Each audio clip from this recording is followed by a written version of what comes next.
Eh bien, voilà une belle soirée qui va pas tarder à se terminer. C'est le plateau le plus court, on n'a que 2 minutes, donc vous avez quelque chose à dire? Merci. Merci, bonne soirée. On se détend. Les animateurs peuvent plus là, tu sais, ça fait 1h30. Le live, Il c'est arrive foutu. même pas à lancer le sujet. Non, donc c'est la ça. question, Si, elle est- j'arrive à. Non, mais, j'y arrive pas, je cherche. Tu cherches tes mots, oui. Non, oui, je bah, cherche, après 8 tables je rondes, cherche c'est les normal. miens de droite et de gauche. Bon, tout d'abord, merci Roland d'avoir été là. T'as mis un E à Roland. C'est Roland, pas Roland d'avoir été là. D'avoir. Voilà. Roland. Avec. J'ai pas bu juste avant, avec, je vous assure. Hein, c'est juste parce que comme c'est la dernière, on a dit qu'on était sur l'humour, on s'est dit, bah voilà, ça serait sympa qu'on puisse se lâcher. Donc on va vous quand même avez pas vécu. on va pas prendre la vedette parce que c'est Fergus et Christophe Basclot qui vont être les vedettes. Donc Pas trop de pression, les gars.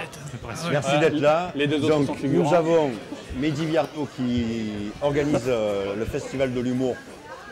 On ne sait pas où finalement. Mais peut-être en live cet été, C'est possible. c'est possible. On J'espère a- qu'il sera plus loquace que là. Voilà. Mathieu Irles, qui est président de Madine Event et qui est producteur, donc pour lui, il est en vacances en ce moment. C'est ça, on va partir faire Voilà. du bateau. Et Christophe Basclot et Fergus. Donc l'humour, ça se passe comment en ce moment? On se marre. Hein Grave. Ça se marre grave, hein. C'est génial, c'est génial. On C'est disait génial. tout à l'heure, on a arrêté les grandes salles, là, on se consacre essentiellement sur les petites. Ouais. L'intimité. Ouais, la proximité. La le- proximité. Il y en a pour certains qui se sont aperçus qu'il y avait une famille aussi. Oui, c'est pas faux. Ouais. Moi je suis prof, hein, maintenant. Mais comment Ouais. s'est passé le confinement? Là, forcément, hein, coincé à la maison, donc on essaie de se renouveler. Alors forcément, ça a été un petit peu des vidéos sur Internet pour essayer de toujours être là et de continuer à cogiter parce que voilà, on est des artistes, il faut qu'on écrive, il faut que voilà, il faut être. Ça a donné l'occasion d'écrire? Oui, forcément, de manière différente, hein, mais Est-ce voilà. qu'on va écrire, est-ce qu'on va pouvoir rire du Covid? Alors, moi j'ai. Enfin, pas du Covid, mais de ce qui s'est passé pendant le Covid. Au tout début, moi ça a été compliqué, j'arrivais pas à trouver l'inspiration. Et d'un seul coup, l'inspiration est venue, mais pas sur le Covid. Parce que j'ai pas envie d'en parler. Ouais, Et... c'est ce que je disais, pas le Covid, mais ce qui s'est passé. Non, Ah. même pas. Moi Non. j'ai eu de l'inspiration pour d'autres choses. J'ai écrit pas mal, j'ai pas mal d'idées qui sont venues, mais pas spécialement par rapport au confinement. Non, pareil, pas forcément l'envie d'écrire là-dessus. Et puis, je me dis, est-ce que les gens ont envie qu'on ressasse ça? Donc, je sais pas. Après, c'est vrai que moi, pendant le confinement, enfin comme Christophe aussi, j'ai fait des vidéos et automatiquement c'était sur le confinement, C'était c'est-à-dire le thème, cette période où on est enfermé chez nous. Et voilà. Donc, Ces vidéos, ça donnait beaucoup de visibilité. pardon. Ça donnait beaucoup de visibilité, ces vidéos ou Oui, oui. Au début, non, puis après, oui. Mais l'idée, c'était de se faire un peu L'idée- plaisir, de montrer des choses nouvelles, de tester des choses. C'était quoi en fait l'idée avec les vidéos? L'idée, c'était pas de ne pas perdre le contact, de pas perdre le contact avec le public qui vient nous voir. C'est pas la même chose. Nous, on a l'habitude d'être sur scène. Là, avec les vidéos, c'était différent. Mais l'envie de créer, d'avoir l'inspiration et de faire rire les gens et puis de leur changer un petit peu le quotidien. Au moins de faire une vidéo par jour pour que les gens se marrent, quoi, tout simplement. C'était des vidéos genre journal de bonnes nouvelles, c'était quelque chose de complètement décalé, ça. Ça pouvait être tout et n'importe quoi. On a pris, sans se concerter, mais on a aussi beaucoup fait sur le sport à la maison. Parce que ça a été le cas pour beaucoup de... Donc ça nous a inspiré. Je sais que toi, tu avais fait un truc, moi aussi. Bon, voilà, c'est... Le sport, forcément. les devoirs. Moi, j'ai fait des pompes. Après un burger. C'est terrible. Moi, j'ai organisé des courses automobiles d'appartement. Enfin voilà, c'est des choses qui marchent, quoi. Donc, Bien sûr. Et pendant ce temps, on avait un producteur qui se pendait.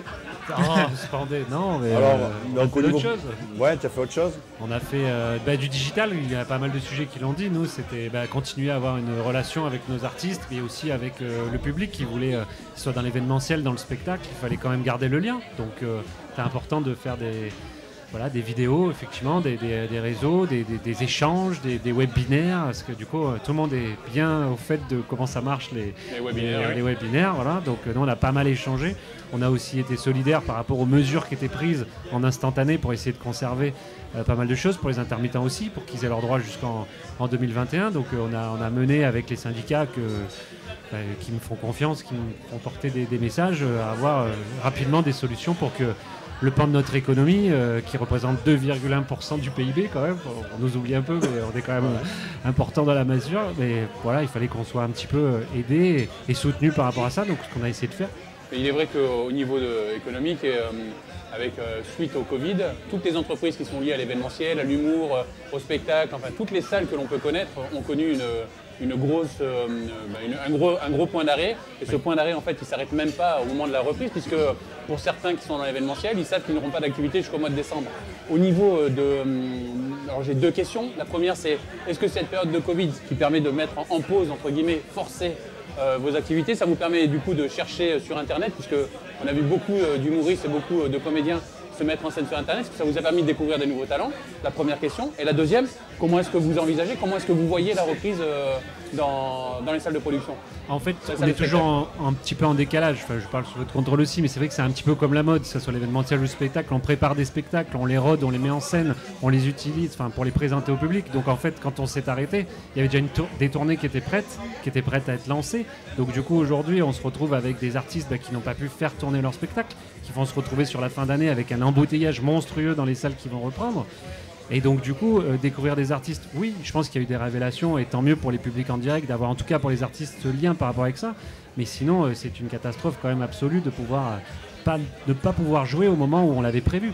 Puisqu'au final, on va se retrouver avec un train de retard, entre guillemets, pour pouvoir produire des spectacles qui auraient dû avoir lieu en 2020, qui vont avoir lieu en 2021, et avec tous les problèmes de trésorerie et d'engagement que ça génère. Mais en fait, aujourd'hui, ce vers quoi on se dirige, c'est que c'est des spectacles, enfin, c'est des réunions de moins de 5000 personnes qui sont autorisées, les plus de 5000 sont encore en suspens.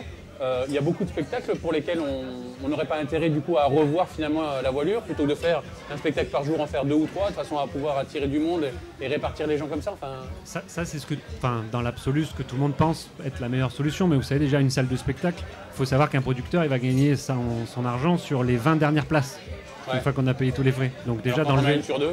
Voilà, ça reste très compliqué. Donc en fait, comme on n'a pas la mesure de produire, eh ben on va se retrouver, alors je pars hors gens subventionnés qui peuvent encore faire des choses et faire découvrir, mais en tout cas les privés, on se retrouve dans des situations un peu compliquées parce qu'on n'a pas vraiment de mesure.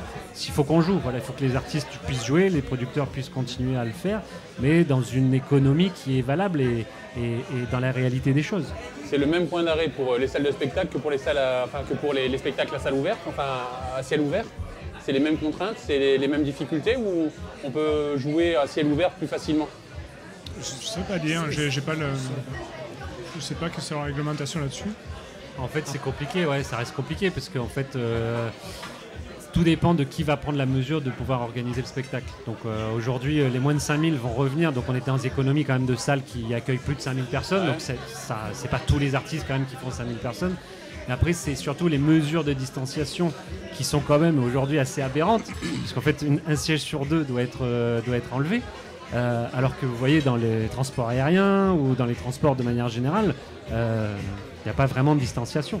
Donc en fait, c'est pour ça qu'il y a un non-dit sur l'économie qu'on est en train de vraiment d'arrêter.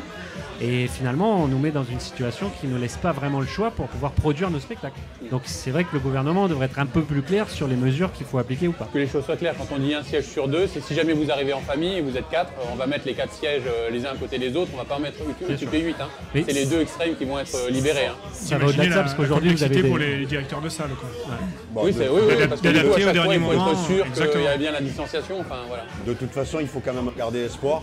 Il faut garder de l'humour. Bien sûr. Et je suis pas là pour casser le délire. On va terminer ce live comme ça, avec en remerciant Christophe et Fergus qui ont patienté jusqu'à 22h. C'est vrai. D'accord, pour passer quelques minutes avec nous. Il y a pire comme endroit pour patienter. On était pas voilà, mal. en tous les cas, merci à tous. Merci. Et je vais remercier toutes les équipes de l'Impact, de Mathieu, tout le monde. Voilà, je ne cite pas de nom, mais c'est tous Merci à savent tous, que je les ouais. remercie. Voilà, merci à tous. Est-ce qu'Éric, tu me permets juste Oui. une petite touche d'optimisme pour conclure? Oui. Tu as parlé du Festival de l'humour et effectivement, il y a un projet, probablement avec l'Impact, de repenser un peu le format du Festival de l'humour et, Oui. et j'espère que ça tombe pas dans l'oreille Non, c'est pas tombé. d'un sourd de mes camarades à mes côtés. Voilà. Donc ça noté. pourra être un rendez-vous peut-être hebdomadaire cet été. Donc on en dira plus quand on en aura bien discuté. Mais en tous les cas, l'idée est de donner un coup de main aux intermittents du spectacle en les Absolument. produisant Les artistes. avec du live, mais avec un petit public devant. Voilà. Donc, et au moins qu'ils aient un cachet et que voilà. En tous les cas, moi je vous remercie. Merci à vous. Merci Roland. Merci Roland. Merci Mehdi, merci Mathieu, et merci à toutes les équipes de l'Impact et à Christophe et ça peut pas merci rentrer à le tous. nom, je suis fatigué. Fergus. Christophe, Jean-Claude et Philippe d'avoir attendu jusqu'à si tard. Et on va aller boire un coup maintenant. Et merci à tous Et merci à tous ceux qui nous ont suivis et ceux qui nous ont suivis aussi. Et à Merci, ceux qui nous ont suivis, un peu plus de 5000 personnes. Voilà. Écoutez, génial. Merci. Merci beaucoup. Merci.